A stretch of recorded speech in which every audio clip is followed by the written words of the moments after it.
سلام، به افغانستان و جامعه جهانی خوش آمدید. روابط آمریکا و پاکستان بسیار پرتنش شده است. برخی مواقع مقامات دو طرف اظهارات تند و گزنده درباره طرف مقابل مطرح می‌کنند. یک از این گونه اظهارات که سابقه هم نداشت، سخنان لیون پنیتا وزیر دفاع آمریکا بود.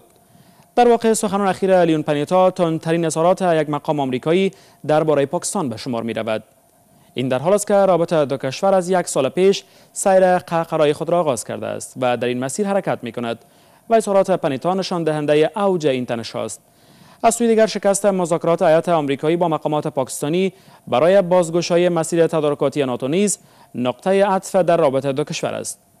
مذاکرات یاد شده میان دو کشور زمان با شکست روبرو شد که اشفاق کیانی فرمانده ارتش پاکستان از دیدار با معاون وزیر دفاع آمریکا خودداری کرد و هیئت آمریکایی به فرمان باراک اوباما اسلام آباد را به مقصد واشنگتن با دست خالی ترک کردند. در برنامه حاضر این موضوع را به بررسی می‌گیریم.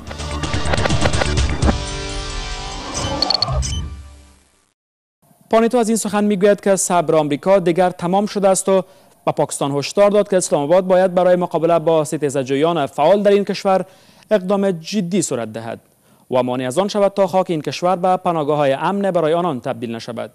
شمار از آگاهان بدین باورند که سخنان پنیتا گویا شیوه آمریکا برای تشدید فشار بر پاکستان است. موضوع پاکستان از مدت‌ها قبل این طور بوده است که آمریکا می‌خواهد انگشت اتهام را به سمت پاکستان نشانه بگیرد تا توجه از ناکامی‌هایش در افغانستان به سوی دیگر معطوف شود. این در حالی است که درگیری‌ها و خشونت‌ها در مناطق شرقی افغانستان در حال افزایش است. آمریکا شبکه حقانی و عصب طالبان را که در مناطق مرزی پاکستان مستقر است مسئول این درگیری‌ها می‌داند. مقامات آمریکایی تحت فشارند تا نشان دهند نتایج اقداماتشان در منطقه پیش از آغاز خروج نظامیان آمریکایی از افغانستان به چه صورت است.